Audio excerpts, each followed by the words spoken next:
This was the boldest young male lion I've ever seen, not even 2 years old, and already making moves on the lionesses. Flirting with fire, really. To the Lion King, this was straight up suicide. At first, the king gave him a warning, but just 2 days later, the young male was eyeing up the other lionesses in the pride. He had no idea the Lion King was stalking him from behind, and what awaited him was disaster. If he stopped now, maybe he could still walk away. But he was drunk on lust. The Lion King wasn't about to hold back, even if this rogue was his own flesh and blood. The king could end his life with a single blow. But just as he was about to strike, a lioness caught his eye. It was the young male's mother, stepping in to save her son one last time. 2 strikes against the Lion King's rules, and though she saved him from death, he was cast of the pride for good. For a male lion not even 2 years old, that's pretty much a death sentence. No family, no support. All because he couldn't keep it in his pants. And soon enough, he'd make the same fatal mistake again. But for now, survival was the priority. As he wandered away from the pride's territory, a pack of hyenas appeared on the horizon. Luckily, it wasn't too many, or his wandering days would have ended real fast. But in the twilight, every shadow held a threat. And outside the safety of the pride, nothing was the same. Even though he was starving and a lone buffalo was nearby, the young lion had no choice but to stay hungry. Meanwhile, the pride was on a hunt, chasing down a giraffe over 3 meters tall. This wasn't a meal just any pride could tackle. Every lioness was a fierce warrior, but without him, the young male had lost the chance to learn from them. Soon, the lionesses brought the giraffe down, and the Lion King delivered the final blow. It was a feast for the entire pride. But while they enjoyed the meal, the young lion was still wandering and found water at a riverbed. But if things kept up like this, feeling lonelier and hungrier by the minute, death was around corner. Then, a ray of hope, vultures circling in the distance. It usually meant food, though it could also spell danger. With nothing left to lose, he followed the vultures and found a lone hyena scavenging a recently dead giraffe calf. This was a rare chance, and with only one hyena around, it was his for the taking. He had to act fast and eat as much as possible before the rest of the hyenas showed up. Being cast out was unlucky, but in this moment, it was pure luck. No need to share the meal with anyone. Time flew by, and it had been a week since his last scavenged meal. Starving again, he faced a herd of buffalo he couldn't take down alone. Just as things seemed hopeless, he spotted another lone male lion lurking in the tall grass, also eyeing the buffalo. The other lion tried to make a move, but only managed to scatter the herd.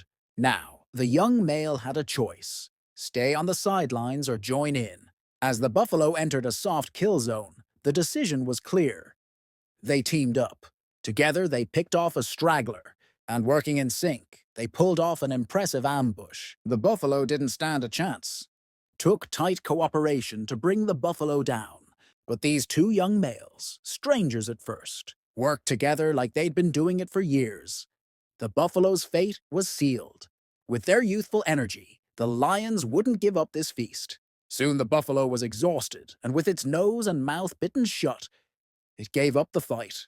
This was their first real kill, a full-grown buffalo. Survival had become clear. Stick with the buffalo herd. Follow them wherever they go. For these 2 outcasts, that was the only way forward. They became a team, hunting together. No pride or territory to call home. Just the buffalo. But when they crossed paths with other lions, they have to split up again.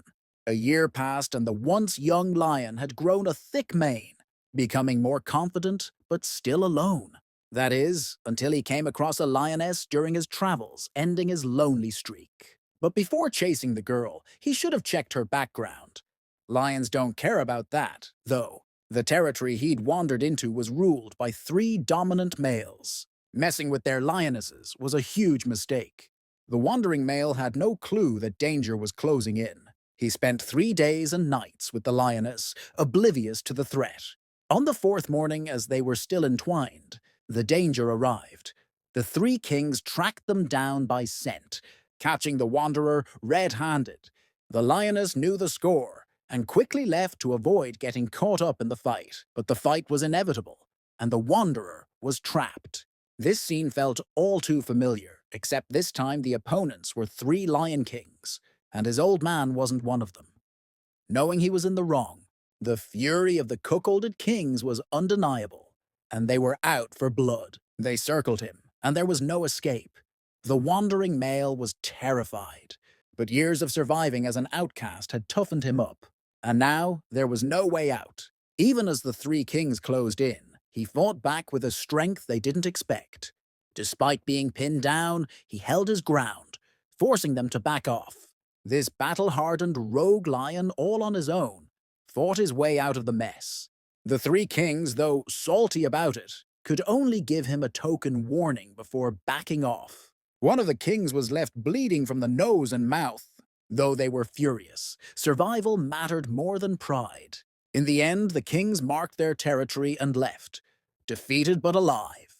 This was probably their last bit of stubborn pride. The rogue lion locked eyes with the closest king, but there was no spark left between them anymore.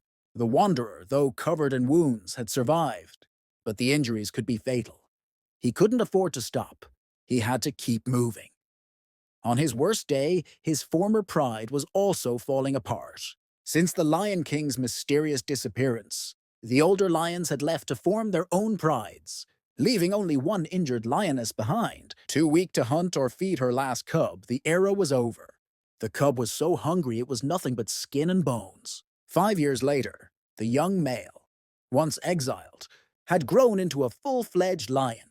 He returned to his former territory, where the old lionesses had long been replaced by a new generation. Now, the outcast had become the new king. He had survived the harsh trials of life and built a new pride of his own. One day, he would do to his sons what was done to him. They would become part of Africa's ancient cycle, a story that never ends.